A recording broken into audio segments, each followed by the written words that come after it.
జయ శుభకర వినాయక శ్రీకాణి భాగవర సిద్ధి వినాయక.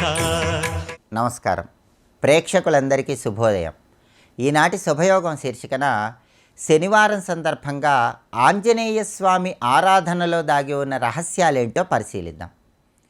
ప్రధానంగా ఆంజనేయ స్వామి వారి ఆరాధనలో వాల పూజకు విశేషమైన ప్రాధాన్యత చెప్పడం జరిగింది. ఈ వాల పూజ వెనుక ఉన్నటువంటి పౌరాణిక రహస్యాన్ని మనం పరిశీలిస్తే, శ్రీ మహావిష్ణువు రామావతారంలో భూలోకంలో అవతరించాలని నిర్ణయించుకున్న తరుణంలో దేవతలందరూ కూడా భూలోకంలో మనుషులుగా వానరులుగా జన్మించి శ్రీరామచంద్రమూర్తి రూపంలో ఉన్న విష్ణుమూర్తికి సహాయం చేయాలని నిర్ణయం తీసుకుంటారు. అదే సమయంలో కైలాసంలో ఉన్నటువంటి పరమేశ్వరుడు సైతం శ్రీ మహావిష్ణువు రామావతారంలో వస్తే రామచంద్రమూర్తికి సహాయం చేయటానికి ఒక ప్రత్యేకమైన రూపంలో భూలోకానికి వెళతానని పార్వతితో చెప్తాడు. అప్పుడు పార్వతీదేవి తాను కూడా భూలోకానికి వస్తానని పరమేశ్వరుడితో చెప్తే పరమేశ్వరుడు ముందు అందుకు అంగీకరించడు. కానీ తర్వాత పార్వతీదేవి కూడా రామావతారంలో ఉన్నటువంటి శ్రీ మహావిష్ణువుకు సహాయం చేయటానికి భూలోకానికి వచ్చిందని పరాశర సంహితలో మనకు చెప్పడం జరిగింది. పరాశర సంహితలో ఉన్న ఒక అద్భుతమైనటువంటి శ్లోకం ఆంజనేయ అవతారంలో ఉన్నటువంటి పౌరాణిక రహస్యం మొత్తం మనకు తెలియజేస్తుంది. పరాశర సంహితలో ఉన్న ఆ అద్భుతమైన శ్లోకం ఏంటంటే, ఆంజనేయావతారేపి వాలరూపేణ పార్వతి శరీరే అభిన్న రూపేణ స్థిత సాచాన పాయిని. ఇది పరాశర సంహితలో చెప్పబడిన శ్లోకం. ఈ శ్లోకంలో ఉన్న అర్థాన్ని మనం పరిశీలిస్తే, సాక్షాత్తు పరమేశ్వరుడే రామావతారంలో శ్రీ మహావిష్ణువు అవతరించినప్పుడు ఆయనకి సహాయం చేయటానికి ఆంజనేయుడి రూపంలో వచ్చాడు. అలా ఆంజనేయుడి రూపంలో పరమేశ్వరుడు వచ్చినప్పుడు ఆంజనేయుడికి ఉన్న వాలము రూపంలో పార్వతీదేవి వచ్చింది అని పరాశర సంహితలో ఉన్న ఈ శ్లోకం మనకు ప్రామాణికంగా తెలియజేస్తుంది. అందుకే ఈ శ్లోకంలో ఉన్న అర్థాన్ని మనం పరిశీలిస్తే, ఆంజనేయావతారేపి వాలరూపేణ పార్వతి, ఆంజనేయుడి అవతారంలో పరమేశ్వరుడు వచ్చినప్పుడు ఆయన వాలన్ రూపంలో పార్వతీదేవి వచ్చింది. శరీరే అభిన్న రూపేణ స్థిత సాచానపాయిని. అనపాయిని అంటే ఎప్పుడూ వీడకుండా ఉండేది అని అర్థం. అంటే ఆంజనేయుడి శరీరంలో ఉన్న వాలము సాక్షాత్తు పార్వతీదేవి స్వరూపం, ఆంజనేయుడు పరమేశ్వర స్వరూపం అని పరాశర సంహితలో ఉన్న ఈ శ్లోకం మనకు తెలియజేస్తుంది. పరాశర సంహితలో ఇంకొక అద్భుతమైన శ్లోకం కూడా చెప్పారు. ఆ శ్లోకం ఏంటంటే, యథా శక్తియుత స్థాణు తథా వాలయుత కపిః హనుమశక్తి సర్వస్వం వాలయేవ న సంశయ. పరాశర సంహితలో చెప్పిన శ్లోకం ఇది. ఈ శ్లోకంలో ఉన్న అర్థం ఏంటంటే, యథా శక్తియుత స్థాణు తథా వాలయుత కపిః, హనుమంతుడి శక్తి మొత్తం కూడా ఆయన వాలంలోనే ఉంటుంది. హనుమశక్తి సర్వస్వం వాలయేవ న సంశయ. ఆయన శక్తి మొత్తం కూడా వాలం తోక రూపంలోనే ఉంటుందని ఈ శ్లోకం మనకు తెలియజేస్తుంది. అందుకే మనకి సుందరకాండ తీసుకుంటే, సుందరకాండలో ఆంజనేయ స్వామి తోకను గిరగిరా తిప్పాడని, తోకతో రాక్షసులను సంహరించాడని ఇలా చెప్పడం జరిగింది. దానికి కారణం ఏంటంటే, ప్రధానంగా లంకానగరంలో అశోకవనంలో సీతమ్మ వారుంది. అంటే ఆవిడ సాక్షాత్తు అమ్మవారు. అందుకే పార్వతీదేవి హనుమంతుడి తోక రూపంలో ఉంది కాబట్టి, హనుమంతుడు పరమేశ్వరుడు కాబట్టి, తోక రూపంలో పార్వతి ఉంది కాబట్టి ముందు సీతమ్మ వారి కష్టాన్ని పార్వతి సహించలేకపోతుంది. అందుకే తోకతో లంకాదహనం ఆంజనేయ స్వామి చేశాడు అని పరాశర సంహితలో మనకు చెప్పడం జరిగింది. అంతేకాకుండా ఆంజనేయ స్వామి వారి వాహనం ఒంటె. ఆయన ఒంటె మీద సంచారం చేయటం వెనుక కూడా పరాశర సంహితలో ఒక అద్భుతమైన విషయం చెప్పారు. అదేంటంటే, పార్వతీదేవి పరమేశ్వరుడు ఇద్దరూ కూడా రాముడి రూపంలో ఉన్నటువంటి శ్రీ మహావిష్ణువుకు సహాయం చేయాలని వచ్చినప్పుడు నందీశ్వరుడు కూడా భూలోకానికి వస్తానని పరమేశ్వరుడితో పలుకుతాడు. అప్పుడు పరమేశ్వరుడు సరే అని నందీశ్వరుడితో పలికి ఆంజనేయుడి రూపంలో భూలోకానికి వస్తాడు. అప్పుడు ఆంజనేయుడు పంపానదీ తీరంలో ఇసుక తిన్నెల మీద సంచరించేటప్పుడు ఆయన సంచరించటానికి వీలుగా నందీశ్వరుడే ఒంటె రూపంలో వచ్చాడని పరాశర సంహితలో చెప్పారు.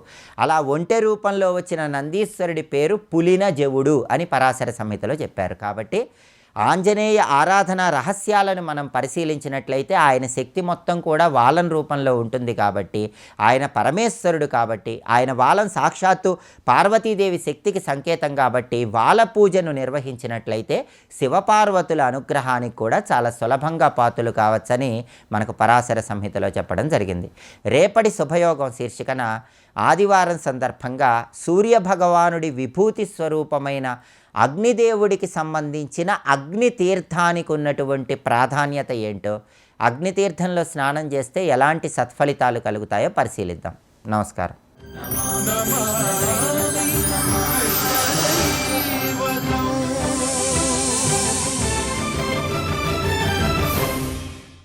మథురే నామ మండలే, భారతదేశంలో ఒక క్షేత్రం అనలేదు, భారతదేశమే క్షేత్రం అన్నారు.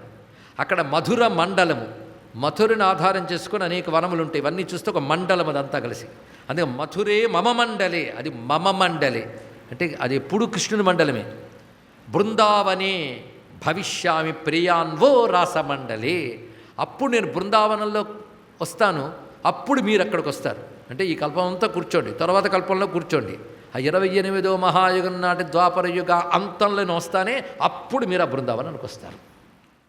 ఇది శృతి రూప యూథమునుకు చెప్పాడు ఆయన. ఇలా మిగిలిన వాళ్ళందరికీ ఎన్ని అన్వయించుకోవాలో, ఏ యుగాలు నాటి వాళ్ళు అని ఇతర యుగాల్లోనే ఎవరెవరికి వరాలు ఇచ్చేసానో వాళ్ళందరినీ అక్కడ తెచ్చుకొస్తానన్నాడు. అంటే ఎవరెవరికి ఏ వరాలు ఇచ్చాడు బలి గుర్తుపెట్టుకున్నాడండి. గుర్తుపెట్టుకునేవాడిని కృష్ణుడు అంటారు. కాల కలయతామహం అన్నాడు ఇక్కడ. అన్ని లెక్కలు పెట్టే గొప్పవాడిని నేనే, కాలస్వరూపుణ్ణి. కాలం అంటే ఒక సంవత్సరం 10 సంవత్సరాలు కాదు, కల్పాల కాలం కూడా ఆయన చేతిలో ఉంది. కనుక ఇదివరకటి కల్పాల్లో ఎప్పుడో ఇచ్చిన వరాన్ని అనుసరించి మీరు వస్తారు. అప్పుడు మీరు జారధర్మేణ సుస్నేహం సుదృఢం సర్వతో అధికం. జారధర్మము అనే మాటకి అక్కడ అర్థం అంటే స్త్రీ ఒక పురుషుణ్ణి ఆశ్రయించి నట్టుగా కనబడుతుంది మీరు, కానీ అది సామాన్యం కాదు. సుస్నేహం అది పవిత్రమైన మంగళకరమైనటువంటి స్నేహం. అది స్నేహం అంటే అనుబంధము. అది సుదృఢం, భక్తి అంటే స్నేహమేనండి, మరొకటి కాదు. ఏ అనుబంధమైన స్నేహమే. అది సుదృఢం, చాలా గట్టిగా ఉంటుంది. పైగా సర్వతో అధికం, అన్నిటికంటే అధికమైన భక్తి. మయి సంప్రాప్య, అప్పుడు మీరు పొంది సర్వాహి కృతకృత్యా భవిష్యథ, మీరు కృతకృత్యులు అవుతారు అని శృతి రూప గోపికలకి, శృతి రూపమైన వారికి చెప్పాడు. ఆ శృతిలే గోపికా యోధముగా వచ్చాయి కొన్ని. అవన్నీ అంటే లెక్కలేదు, యోధమే. అది కూడా యోధం అంటే మనకు లెక్క కందు, మనకు కావాల్సిన కృష్ణుడే. యోధం లెక్కెందుకు? కానీ ఇంతమందిని అనుగ్రహించాడని తెలిస్తే చాలు. వీళ్ళని లెక్క పెట్టుకుంటుంటే కృష్ణుని మర్చిపోతాం. వాళ్ళని లెక్క పెట్టుకోలేదు, అది గోపికలు అంటే తెలుసుకోండి. ఇక్కడ వాళ్ళ శరీరాల్ని వాళ్ళ ఉనికినే వాళ్ళు మర్చిపోయారు, కనుకనే కృష్ణానుభవాన్ని పొందగలిగారు. మన ఉనికిని అహంకారాలని విడిచిపెడితేనే భగవద్ అనుభూతి లభిస్తుంది. విడిచిపెట్టనంతకాలం భగవద్ అనుభూతి రాదు. కొంచెం అహంకారం దూరిందా పడిపోతాం. కనుక వాళ్ళెవ్వరికి అది లేదు. అందరినీ కలిపి గోపికలన్నా వారికి పర్వాలేదు, ఒక్కొక్కరిని ఐడెంటిఫై చేసి చెప్పక్కర్లేదు. ఇక్కడ ఎంత అద్భుతమైన భావం అండి. అందుకే భగవద్కథ విని కూర్చొని పారాయణ చేస్తే సరిపోదు, భావించాలి, ఆలోచించాలి, అప్పుడు అనుభవించాలి. అప్పుడు అదే ముక్తికి హేతు అవుతుంది. ఇక్కడ అలాంటి రసమయమైన గర్గభాగవతంలో రమ్యమైన విషయం చెప్తున్నాడు. ఆ విధంగా తాశ్చ గోప్యో భవిష్యంతి పూర్వకల్పవరాన్మమ. పూర్వకల్పవరాత్, పూర్వకల్పము యొక్క అంటే సారస్వత కల్పం అనేది దీనికి పూర్వకల్పం అని అర్థమవుతుంది. ఇక్కడ ఆ పూర్వకల్పంలో ఇచ్చిన వరం వల్ల వాళ్ళు వచ్చారు. ఇలాగే అన్యాసాంచైవ గోపీనా, ఇలా చాలామంది వచ్చారులే. కొన్ని చెప్తాను విను. అందులో సురాణాం రక్షణార్థాయ రాక్షసానాం వధాయచ, దేవతలను రక్షించడం కోసం, రాక్షసులను శిక్షించడం కోసం త్రేతాయాం రామచంద్రో భూత్, త్రేతాయుగంలో రామచంద్రుడిగా ఆవిర్భవించాను. అప్పుడు ఎలాగంటే వీరో దశరథాత్మజ, దశరథాత్మజుని వీరుడిగా వచ్చాను. అప్పుడు సీతాస్వయంవరానికి వెళ్ళాను కదా నేను. సీతాస్వయంవరం గత్వా ధనుర్భంగం చకార సహా అంటే ఆ రాముడు సీతాస్వయంవరానికి వెళ్ళి ధనుర్భంగం చేశాడు. అప్పుడు చిత్రం ఏంటంటే మిథిలా నగరం అంతా రాముడు వార్త చెప్పుకున్నారు. ఎంత బాగుంటాడు, ఎంత బాగుంటాడని. నిజంగా ఎంత బాగున్నాడో అని అక్కడ మిథిలా నగరంలో ఉన్న కొందరు చూశారు. తన్దృష్ట్వా మైథిలా సర్వా పురంధ్రయో ముముహుర్విధే రహస్యూచుర్మహాత్మానం భర్తానో భవహే ప్రభో. వాళ్ళు రహస్యముగా నన్ను అడిగారు భర్త కావాలని. రహస్యముగా అంటే రాముని చాటుకు పిలిచి అడిగారా? ఆ రహస్యం ఏంటో తర్వాత దానిలో చెప్తాడు. జాగ్రత్తగా వినాలి. అందుకే పైని వెళ్ళిపోకూడదండి, ఏకాగ్రంగా వినాలి. రహసి రహస్యముగా అడిగారు. రహస్యముగా అడగడం అంటే చాటుకు పిలిచి అడిగారని అర్థం కాదు. అది తర్వాత శ్లోకంలో మరొకటి చెప్తాడు, అక్కడ విందాం. కానీ రహస్యూచుర్మహాత్మానం భర్తానో భవ హే ప్రభో అని అడిగితే తాహ రాఘవేంద్రస్తు. రాముడు ఏం చెప్పారంటే మా శోకం కురుతః, అలా ఏడవకండి అన్న అంటే వాళ్ళు శోకించారండి, నువ్వు మాకు కావాలి. భగవద్ అనుభవం కోసం తప్పించిపోయారు. అది లౌకిక కామ వికారం కాదు, వారు భగవద్ అనుభూతిని అడిగే సంస్కారం పూర్వజన్మ పుణ్యముల వల్ల వాళ్ళకి వచ్చింది. అది అందులో రహస్యం. అలా అడిగితే వాళ్ళతో చెప్తున్నాడు, ద్వాపరాంతే కరిష్యామి భవతీనాం మనోరథం. ద్వాపరాంతంలో మీ కోరిక తీరుతుంది. అప్పటి వరకు ఏం చేయాలి మరి? ఇవి చేస్తే కానీ రాదు అప్పటికి. ఇప్పటి వరకు కొన్ని చేశారు గనక, నన్ను చూశారు, నాపై మీ కోరికను చెప్పగలిగారు.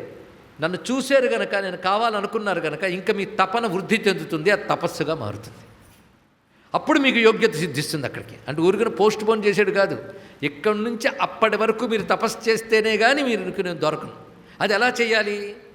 తీర్థం దానం తపశౌచం సమాచరత తత్వతః శ్రద్ధయా పరయా భక్త్యా వ్రజే గోప్యో భవిష్యథ. ఇది సాధన. గోపకాంతులు కావాలంటే భగవంతుడి మీద కోరిక ఉండడంతో పాటు భగవంతుడే కావాలనే కోరికతో ఇవి చేయాలి.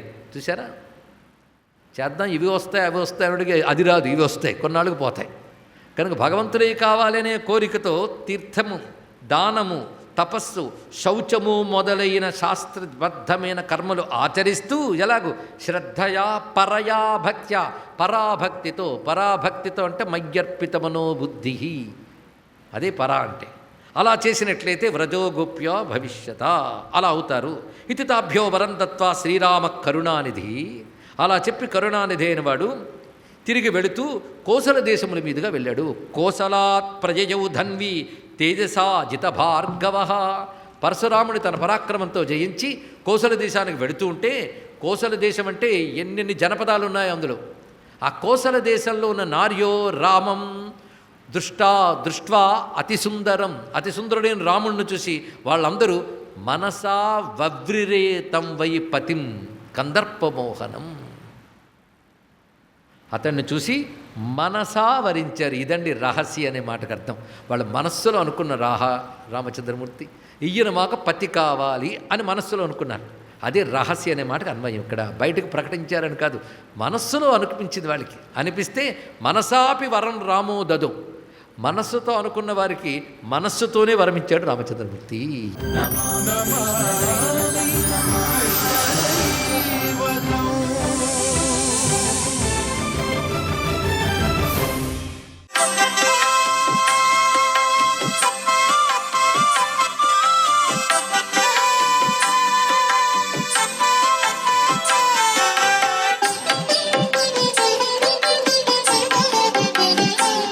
ఓం నమో వెంకటేశాయ, ఓం నమో నారాయణాయ, ఓం నమశివాయ, శ్రీమాత్రే నమః.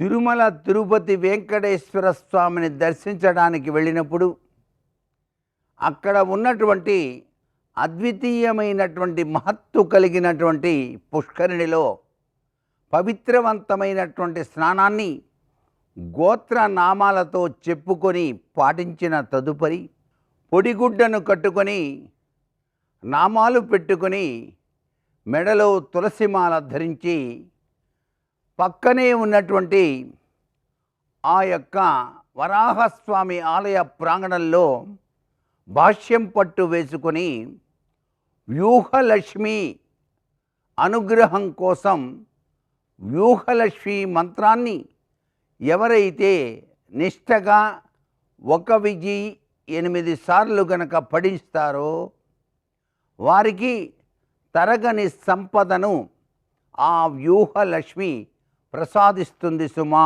అంటోంది శాస్త్రం. వ్యూహలక్ష్మి సాక్షాత్తు వెంకటేశ్వర స్వామి వారి యొక్క వక్షస్థలంలో ఉన్న లక్ష్మి. అటువంటి వ్యూహలక్ష్మీదేవిని వరాహస్వామి వారి ఆలయ ప్రాంగణంలో పక్కగా కూర్చొని గనక జపం చేసినట్లయితే తప్పనిసరిగా ఆ వ్యక్తి జీవితంలో బీదరకపు లక్షణాలు అనేటువంటివి గోచరించవు. అంటే లక్ష్మీ కటాక్ష లక్ష్యంతో ఈ జీవన గమనాన్ని సంపూర్ణంగా సాధించడానికి ఆస్కారాన్ని ఆ పుష్కరిణి దేవత అనుగ్రహంతో పాటుగా వ్యూహలక్ష్మీదేవి యొక్క అనుగ్రహంతో వెంకటేశ్వర స్వామి మనకు ప్రసాదిస్తాడు సుమా అంటోంది శాస్త్రం. ఇది చాలా గొప్ప విశేషకరమైన ప్రభావం. ఈ ప్రభావాన్ని నిష్ఠగా కనుక పాటించినట్లయితే తప్పనిసరిగా దాని యొక్క ఫలితాన్ని ప్రతి ఒక్కరూ కూడాను అనుభవించవచ్చు సుమా. సర్వే జనా సుఖినో భవంతు.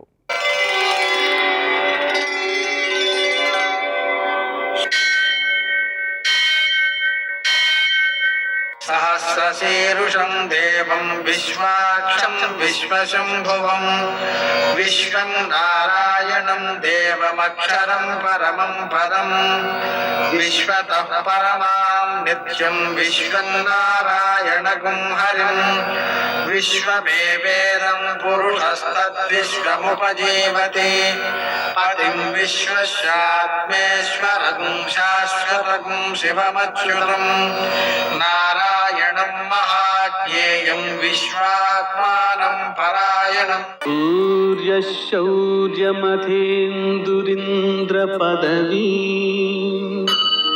सन्मङ्गलं मङ्गलम् పద్మావతి ప్రణయలాలితముగ్ధదేహ శ్రీవేంకటేశరుణమోచనమస్తు మహ్యం. నేటి కాలమాన విశేషాలను గమనిద్దాం. స్వస్తి శ్రీ చాంద్రమానం విశ్వావసనామ సంవత్సరం ఉత్తరాయణం శిశిర ఋతువు ఫాల్గుణ మాసం కృష్ణపక్షం శనివారం.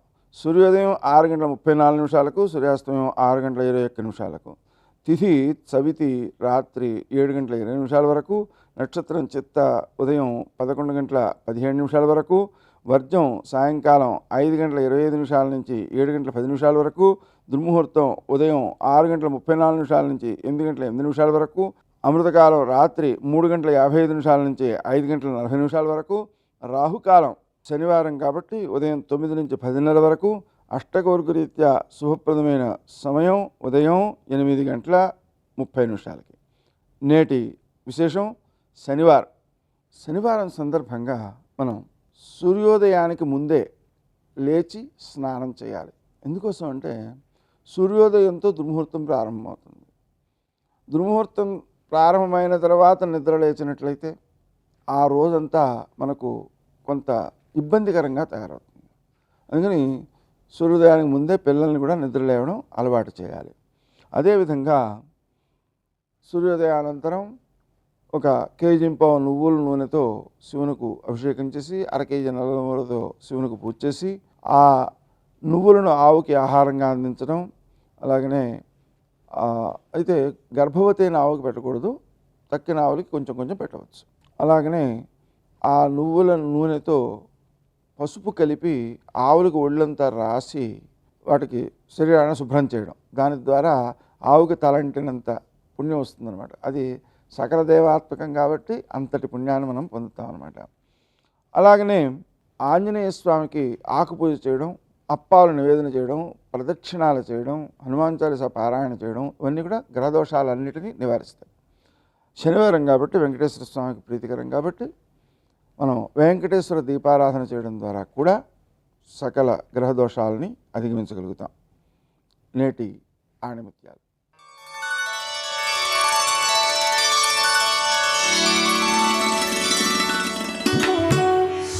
అధికారం వల్ల ఎవరూ గొప్పవారు కారు, దాన్ని వినియోగించే పద్ధతిని బట్టి గొప్పవారు అవుతారు.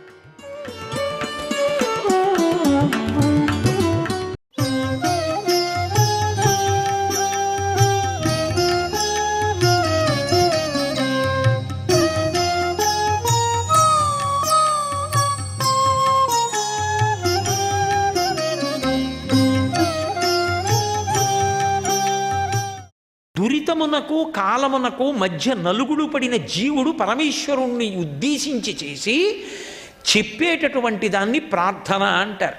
భాగవతంలో కొన్ని ప్రార్థనారూపమైనటువంటి పద్యములు ఉన్నాయి. అవి ధారణ యందు ఉండాలి. అందుకే పెద్దలు ఇప్పుడు నేను చెప్పబోయే పద్యం ఏదుందో దాన్ని తీర్థసేవనమునందు వాడుతూ ఉంటారు.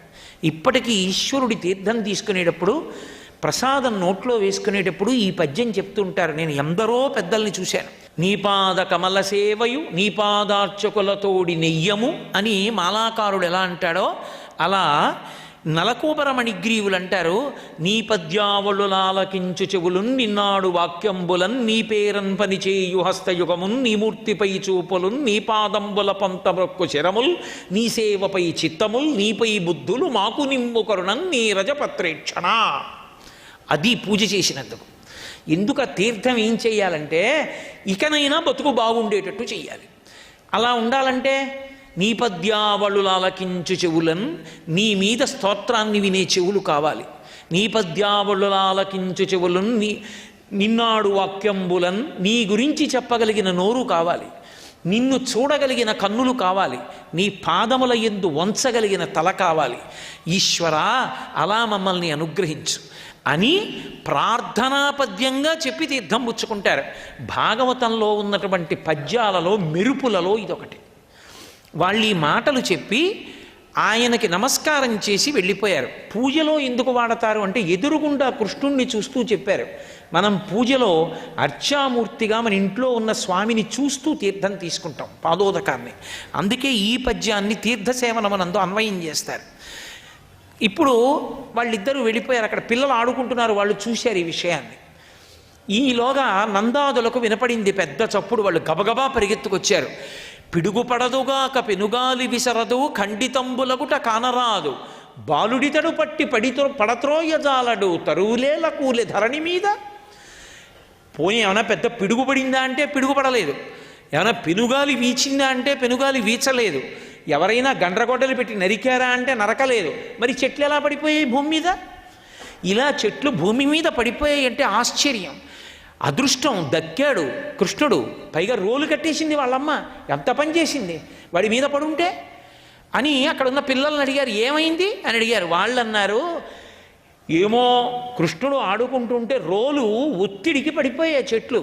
అందులోంచి ఇద్దరు దివ్య పురుషులు వచ్చి కృష్ణుడిని స్తోత్రం చేసి వెళ్ళారన్నారు. వాళ్ళన్నారు, ఈ జడ్డుంబల్కేలోకంబుననైన చెప్పబడునే అన్నారు. ఈ జడ్డుంబల్కేలోకంబుననైన చెప్పబడునే. ఏ పిల్లలు తెలిసి తెలియనితనం. కృష్ణుడు ఏమిటి, రోలట్టు లాగడం ఏమిటి, రెండు చెట్లు పడిపోవడం ఏమిటి, అండులోంచి రావడం ఏమిటి, ఈయన్ని స్తోత్రం తన కట్టు తాను విప్పుకోలేక ఏడుస్తున్నవాడిని ఇంకోటి స్తోత్రం చేశాడా? ఇంతకన్నా నమ్మడానికి ఏమైనా ఉంటుందా అనుకుని పెద్దవాళ్ళ యొక్క పాండిత్యం అలా ఉంటుంది. పిల్లలు అంటే నిష్కాపట్యం ఉన్నవాళ్ళు, వాళ్ళు విద్వాంసులు, వేదాంతులు, వాళ్ళ యొక్క పరిణతి అలా ఉంటుంది. అందుకని వాళ్ళకి అది కనపడింది, వాళ్ళు అది నమ్మరు. కాబట్టి ఏదో మన అదృష్టం, కృష్ణుడు దక్కాడు అంతే చాలని గబగబా నడుము కట్టినటువంటి తాడు విప్పేసి ఆయన్ని తీసుకుని ఇంట్లోకి వెళ్ళిపోయారు. ఇది దామోదర లీలకి ఉండేటటువంటి కొనసాగింపు. ఈ కొనసాగింపు ద్వారా నలకోబరమణిగ్రీవుల యొక్క వృత్తాంతాన్ని భాగవతంలో ఆవిష్కరించారు. దామోదర లీల అని ఇది తాడు కట్టబడినటువంటి వాడి లీల, త్రాటి చేత బంధింపబడిన వాడి లీల. అందుకే ఆయన నడుం మీద తులసి మాల వేస్తూ ఉంటారు ఇప్పటికీ. దామోదర దర్శనం చెయ్యాలి అంటే ఆయన నడుం మీద తులసి మాల వేస్తారు. అందుకే ఇప్పటికీ తిరుపతిలో గోవిందరాజస్వామి వారికి నడుం మీద తులసి మాల వేస్తుంటారు. నడుము మీద తులసి మాల ఉన్నవాడు కూడా దామోదరుడి. తులసిమాల ఉదరమునందున్నవాడు కాబట్టి దామోదర. అసలు అర్థం ఏమీ తెలియనటువంటి ఒక గోపకాంత యొక్క భక్తికి కట్టబడ్డాడు కాబట్టి దామోదర. భగవంతుడు ఉన్నాడు అని నమ్ముకున్నవాడు ఎవడున్నాడో వాణ్ణి ఈశ్వరుడు రక్షిస్తాడు. వాడి పాపం పుణ్యం ఈశ్వరుడు చూస్తూ ఉంటాడు. నాకన్నీ తెలుసని అహంకారం ఉన్నవాడి జోలికి ఈశ్వరుడు కూడా వెళ్ళాడు. మొదట విడిచిపెట్టవలసింది ఏదైనా ఉంటే అహంకారం విడిచిపెట్టాలి. నా అంత వాణ్ణి నేను, నాకు తెలుసు అనుకోవడం ప్రమాదకరం. అందుకే చదువు దేనికి పనికి రావాలి అంటే నాకు చాలా తెలియవు అని తెలుసుకోవడానికి పనికి రావాలి. నేను 50 ఏళ్ళు దాటిపోయేటప్పటికీ ఈ విషయాలు చదవగలిగా. ఇంకా నేను చదవవలసినవి ఎన్ని భాండాగారాల పుస్తకాలు ఉన్నాయో, ఇన్ని విషయాలు ఉన్నాయో. అసలు నాకు తెలిసున్నది ఏ పాటి, ఏం తెలుసు నాకు? విద్య అన్న మాటకు అర్థం నాకు చాలా తెలియవన్న వినయాన్ని పొందడం. ఆ వినయం లేనప్పుడు నాకు ఇన్నొచ్చు అని చెప్పుకోవడానికి పనికొస్తే అది అహంకారం అవుతుంది. నాకు చాలా తెలియవని తెలుసుకోవడానికి అది పనికొస్తే అది నిజమైన విద్య అవుతుంది. అందుకే ఆయనని నమ్మి భక్తితో ఉన్నవాడు నడుస్తున్నప్పుడు వాడు పాపం చెయ్యకుండా ఆయనే చూసుకుంటూ ఉంటాడు. వాడికి వేదం తెలుసా, వాడికి వేదం తెలియదా అన్నదానితో ఉండదు.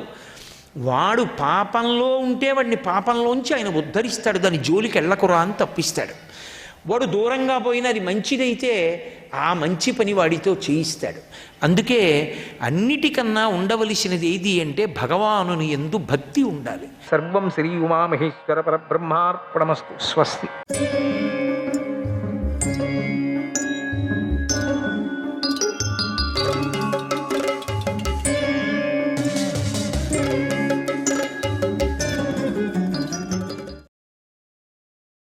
పరశురాముడిలాగా ఈ ద్రోణుడు కూడా క్షత్రియులను చంపటానికే పుట్టాడు.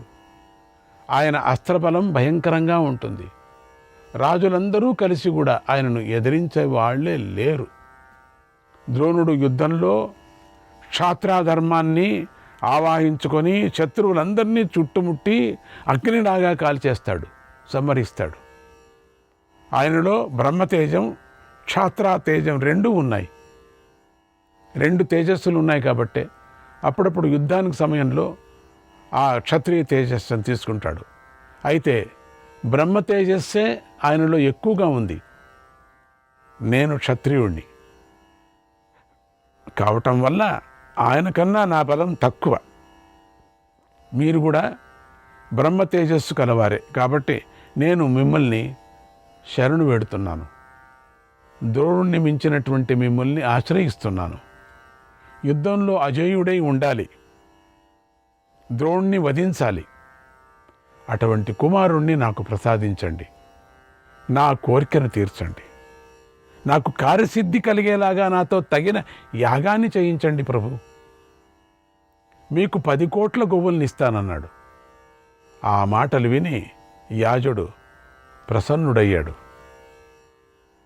ఏమి యజ్ఞం చేయాలో, ఆ యజ్ఞానికి ఏ సాధనలు కావాలో ఆలోచించుకున్నాడు.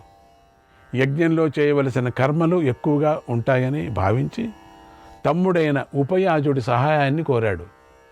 అప్పుడు ఏ కోరికలు లేని ఉపయాజుడు అన్నగారి మాటను అంగీకరించి సహాయం చేస్తానన్నాడు. నాకే కోరికలు లేవు, అయినా చేస్తాను. యాజుడు పొంగిపోయాడు. ద్రోణుణ్ణి వధించేటువంటి కుమారుడు నీకు పుట్టేలాగా నేను చేస్తాను అని ప్రతిజ్ఞ చేశాడు. ఉపయాజుడు పుత్రుడు పుట్టటానికే చేయవలసిన యజ్ఞకర్మను ద్రుపదుడికి ఉపదేశించాడు. ఓ రాజా, ఈ యాగం చేయటం ద్వారా నువ్వు కోరిన పుత్రుడు నీకు పుడతాడు. అతడు పరాక్రమవంతుడవుతాడు, గొప్ప తేజస్సు కలవాడు, మహాబలవంతుడవుతాడు అని ఆశీర్వదించాడు. ద్రుపదుడు తన మనోవాంఛ తీరాలని ఉపయాజుడు చెప్పినట్టుగా యాగ విధికి తగిన ఏర్పాట్లను శ్రద్ధతో చేశాడు. యాగం కూడా ప్రారంభమైపోయింది. యాగం అద్భుతంగా సాగింది. యాగం పూర్తి అవుతున్న సమయంలో యాజుడు ద్రుపదుడి భార్యను ఇలా ఆదేశించాడు. అమ్మా మహారాణి, త్వరగా నా దగ్గర నుండి హవిస్సును స్వీకరించు. నీకు ఒక కొడుకు, ఒక కూతురు జన్మిస్తారు. నీ పితృవంశానికి మేలు చేస్తారు అన్నాడు. అప్పుడు మహారాణి, అయ్యా, ఇప్పుడు నా నోట్లో తాంబూలం ఉంది, దివ్య సుగంధాలను నా శరీరానికి పూసుకొని ఉన్నాను. ఈవిడ చూడండి, తాంబూలం ఉందట, కిల్లి ఉందట, నా శరీరం అంతా సుగంధాలతో పూసుకున్నాను.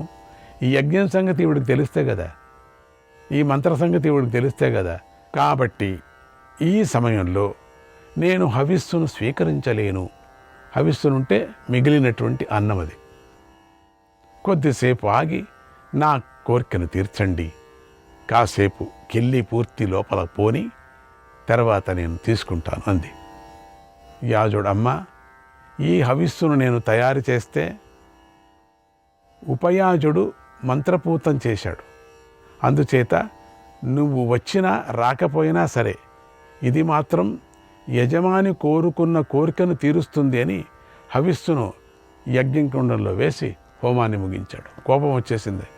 ఆవిడ ఆ మాట అంటూనే కోపం వచ్చింది. కిల్లి వేసుకున్న తర్వాత ఇవ్వండి, సుగంధ ద్రవ్యాలు పూసుకున్న హోమం దగ్గర కూర్చోవటానికి నాకు ఇష్టము లేదు, పొగలో ఉండలే నేను అని ఎప్పుడు అనిందో ఇక చూసుకోండి. యజమాని వేరే, ఆ సంకల్పానికి ఏదో వచ్చి కాసేపు కూర్చొని వెళ్ళిందంతే. ఆ కోపంతో ఏం చేశాడు హవ్యస్సును, నేను అనుకున్న సంకల్పం నెరవేరుతుంది, అటువంటి కొడుకు పుడతాడు అని అనుకుంటూ, నువ్వు తీసుకోలేదు కాబట్టి ఇది నేను ఎక్కడ కింద పెట్టలేను, దీన్ని ఎవ్వరికీ ఇవ్వలేను, పర్వాలేదు నువ్వు తినింటే బాగుండు, అయినా నువ్వు తినలేదు అనే కోపంతో ఏం చేశాడు, అగ్నికుండంలో హవ్యస్సును యజ్ఞకుండంలో వేసి హోమాన్ని ముగించాడు. అయిపోయింది. అప్పుడు దేవత లాంటి ఒక కుమారుడు యజ్ఞకుండం నుంచి పైకి లేచాడు. అంటే పుట్టాడు అక్కడే. అంత శక్తి ఉంది ఆ హవిస్సు. అతడి యొక్క శరీరపు రంగు అగ్నిజ్వాలలాగా ఉంది. అతడి రూపం భయంకరంగా ఉంది. అతడు తలపై కిరీటం ధరించి ఉన్నాడు. అతడి శరీరంపై కవచం ఉంది. అతడు కత్తిని ధనుర్బాణాలను పెద్దవాడుగా ధరించి సింహనాదం చేస్తూ ప్రకటమయ్యాడు. అప్పుడే రథమెక్కి యుద్ధానికి బయలుదేరాడు కూడా. అది చూసి పాంచాల దేశవాసులు ఆనందంతో అతడిని మెచ్చుకుంటూ బళీ బళీ అంటూ నినాదాలు కూడా చేశారు. అప్పుడు వారి బరువును భూమి భరించలేకపోయిందట. అంటే అంతగా సంతోషించే వారితో భూమి నిండిపోయింది అని అర్థం. ఇంతలో ఆకాశవాణి ఇలా పలికింది, ఇతడే పాంచాలుర భయాన్ని పోగొడతాడు, ఇతడే కీర్తిని పెంచుతాడు, ఇతడే ద్రోణుణ్ణి వధిస్తాడు, ఇతడే ద్రుపదుడి యొక్క శోకాన్ని తొలగిస్తాడు అని ఘోషించింది. కుమారీ చాపి పాంచాలి వేది మధ్యాత్ సముత్థిత. తర్వాత యజ్ఞవేదిక మధ్య నుండి ఒక కన్య పైకి వచ్చింది. ఆమె గొప్ప సౌందర్యంతో వెలిగిపోతూ ఉంది. ఆమె కళ్ళు నల్లగాను విశాలంగానూ ఉన్నాయి. ఆమె నల్లగా ఉంది. ఆమె నల్లని జుట్టు ఉంగరాలు తిరిగి ఉంది. ఎత్తైన ఎర్రని గోరులు కలిగి ఉంది. అందమైన దేహాన్ని కలిగి ఉంది. మనుష్య రూపాన్ని ధరించిన దేవతలాగా ఉంది. ఆమె దేహం నుండి నల్ల కలువల పరిమళం వ్యాపిస్తూ ఉంది. ఒక క్రోశెడు దూరం వరకు గంధం వెదజల్లుతూ ఉంది. ఆమెకు సాటి అయినటువంటి స్త్రీ ఈ భూమిపైనే లేదు. ఆమెపై దేవతలు, రాక్షసులు, యక్షులు కూడా మనసు పడ్డారు, ఆమెను కోరుకున్నారు. ఆమె అలా పుట్టగానే అశరీరవాణి ఇలా అంది, సర్వయోషిద్వరా కృష్ణ నినీషు క్షత్రియాన్ క్షయం సురకార్యం ఇయం కాలే కరిష్యతి సుమధ్యమా అస్యా హేతోః కౌరవాణాం మహదుత్పత్స్యతే భయం మహదుత్పత్స్యతే భయం. ఈమె పేరు కృష్ణ. స్త్రీలందరిలోనూ ఈమె శ్రేష్ఠురాలు. ఈమె క్షత్రియులందరినీ నాశనం చేస్తుంది. తగిన సమయంలో ఈమె దేవకార్యాన్ని పూర్తి చేస్తుంది. ఈమె కారణంగానే కౌరవులకు తీవ్రమైన భయం కలుగుతుంది అని ఘోషించింది.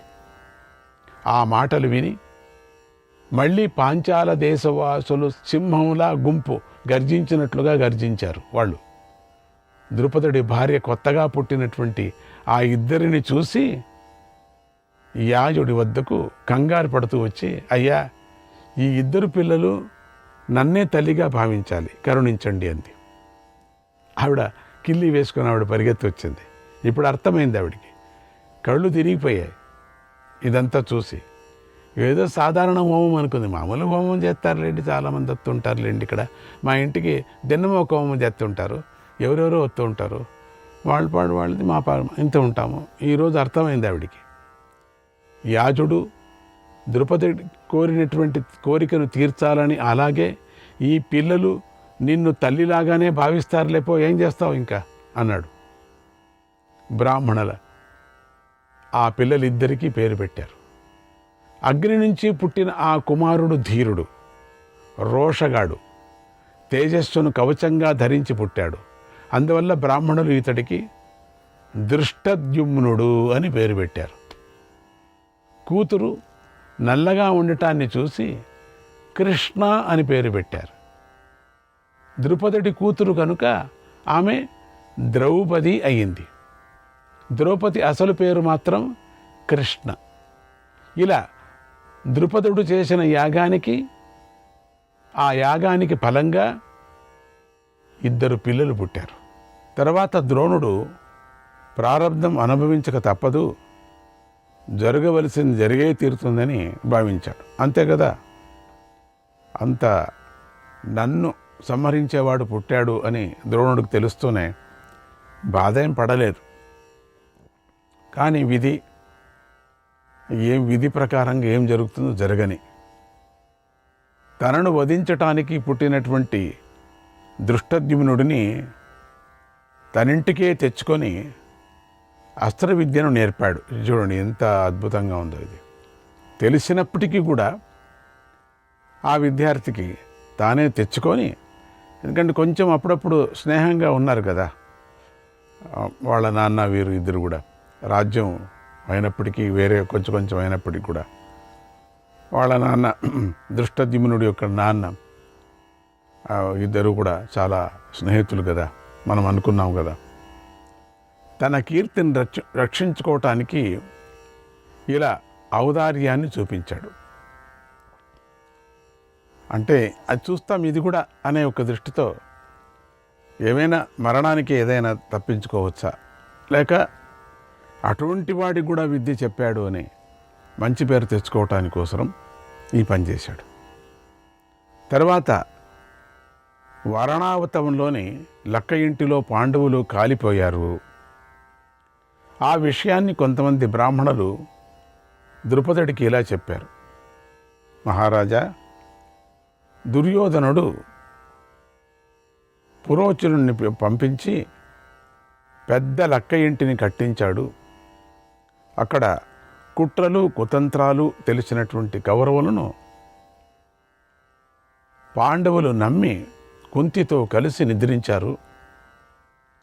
అర్ధరాత్రి సమయంలో ఆ నీచుడైనటువంటి పురోచనుడు లక్క ఇంటికి నిప్పిపెట్టి ప్రమాదవశత్ ఆ మంటల్లోనే తాను బూడిదైపోయాడు అని ప్రచారం అయిపోయింది బాగా.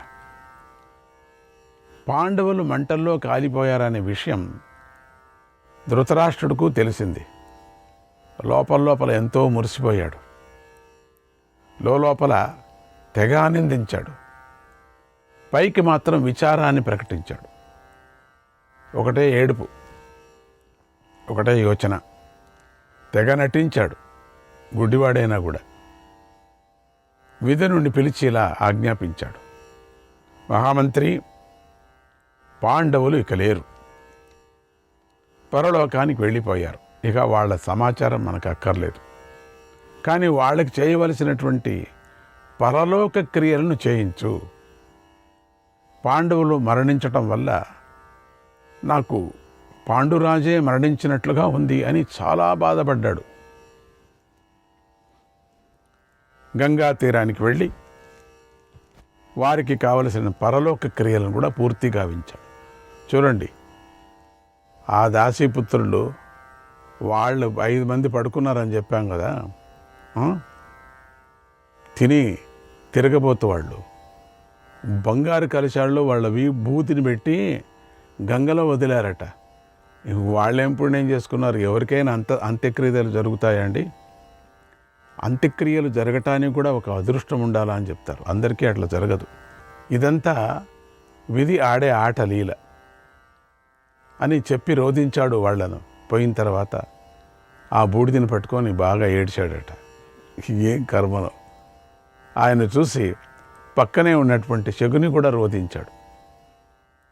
ఆ శకుని కూడా ఆ బూడిదను నిండినటువంటి బిందెల్ని పట్టుకొని తల మీద పెట్టుకొని ముద్దు పెట్టుకొని, అయ్యో ఇది భీముడిదే ఉండొచ్చు, అయ్యో ఇది అర్జునుడిదే కాలి బూడిద ఉండొచ్చు అని చాలా ఏడిచింది. అందరూ గంగా నదికి వెళ్ళి విసర్జన చేసి తిథిమతి అంతా చేశారట పాపం. అది వాళ్ళ అదృష్టం చూడండి. భూరి దాన దక్షిణాలంతా ఇచ్చారట. ఇది తెలిసి భీష్ముడు రోధించాడు. భీష్ముడు కూడా రోధించాడు. ఆహా, పాండవులకు చేయవలసిన కర్మలు కూడా చేయించాడు. ఇంకొక కర్మను కూడా, మంచి కర్మలు కూడా చేయించాడు. పాండవులు నశించాలని ఇలా ఇంతటి దుష్కర్మను దుర్యోధనుడు చేయించాడు. ఇటువంటి ఘోర కృత్యాన్ని ఇంతకుముందు ఎవరూ చేయలేదు, చేయగా కూడా చూడలేదు కదా, వినలేదు. ఇది మేము పాండవుల గురించి విన్న విషయం అన్నారు బ్రాహ్మణులు. ఇదెంత నీచమైన పని చేశారు, ఎంత నీచమైన, ఇటువంటి సందర్భం వస్తుందని మేము అనుకోనే లేదు ఈ రాజ్యంలో అని అక్కడ ఉండేటువంటి బ్రాహ్మణులంతా చాలా దుఃఖించారు. ఆ మాటలు విని ద్రుపదుడు దుఃఖించాడు. సొంత బిడ్డలు మరణించినప్పుడు తండ్రి దుఃఖించినట్లుగా పాండవులు మరణించినందుకు ద్రుపదుడు దుఃఖించాడు. తన బంధువులను, ప్రజలను పిలిపించి ఇలా అన్నాడు ద్రుపదుడు, బంధువులారా, అర్జునుడి రూపం అద్భుతం, అతడి ధైర్యం ఆశ్చర్యకరం, అతడి యొక్క పరాక్రమం, అస్త్ర విద్యా నైపుణ్యం అనన్య సామాన్యం. పగలు రేయి కూడా నా ఆలోచనంతా అతని మీదే ఉంది. ప్రేమైన అర్జునుడు సోదరులు తల్లితో సహా అగ్నికి ఆహుతి అయిపోయారు. లోకంలో ఇంతకన్నా ఆశ్చర్యకరమైనది ఏముంటుంది? కాలోఘి దురతిక్రమ, కాలాన్ని ఎవరూ అతిక్రమించలేరు, దాటలేరు. అందరూ అనుభవించాల్సిందే. ఎవరెవరి విధిని వాళ్ళు అనుభవించక తప్పదు. వాళ్ళు రాసి పెట్టుకున్నటువంటి తలరాతను ఎవరి నుంచి తప్పించడానికి వీల్లేదు. నిన్న తినింది భోజనం శరీరానికి అంటినట్టుగా, ఈరోజు తినింది రేపు అంటేటట్టుగా, పూర్వజన్మ చేసుకున్నటువంటి మహాపాపాలన్నీ కూడా ఈ జన్మలో మనం అనుభవించక తప్పదు. కొంతమంది సుఖంగా అనుభవిస్తారు, కొంతమంది దుఃఖంతో అనుభవిస్తారు. అయ్యో, నా కూతురైనటువంటి ద్రౌపదిని అర్జునునికి ఇచ్చి పెళ్లి చేద్దామనుకున్నాను.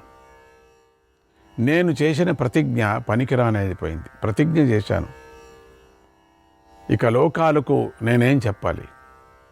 రాత్రి పగలు కూడా నాలో నేనే కుమిలిపోతున్నాను.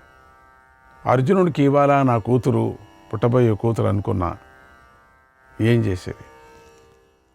పుణ్యాత్ములైన వారిని పూజించి ద్రోణుని చంపగల కొడుకును కూడా కన్నా నేను.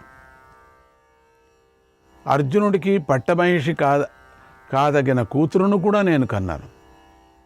ఈ విషయం లోకానికి తెలుసు. ఈ విషయాన్నే యాజమహర్షి కూడా చెప్పాడు. నీకు అట్లా జరుగుతుంది, ఇట్లా జరుగుతుంది. ఏది జరిగింది నాకు? యాజమహర్షి పుత్రకామేష్టి యాగం చేసి ఈ పిల్లలిద్దరినీ నాకు ప్రసాదించాడు.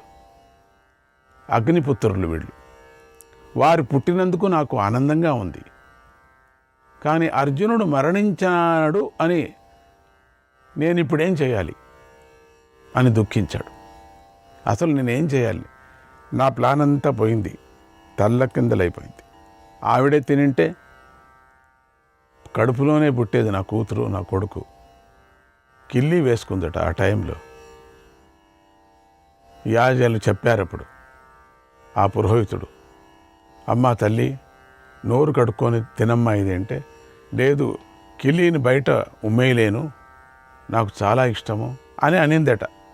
మళ్ళీ రోధించింది, నాకు నేను తల్లిగానే ఉంటాను వాళ్ళకి అనింది. అది ఏం మహా ఇచ్చినప్పుడు తినాలి కదా, తినింటే ఎంత బాగుంటుంది. ఏదో కథ అంతా అడ్డం తిరిగాము, ఎవరికి తెలుసు అర్జునుడు బతికేవాడేమో. మనం కొంచెం ఇట్లా యోచన చేసుకుంటాం, కథ అంతా కొంచెం ఇట్లా తిప్పుకుంటాం మనం ఎప్పుడూ అంతే. శ్రీకృష్ణాయ పరమాత్మనే నమః.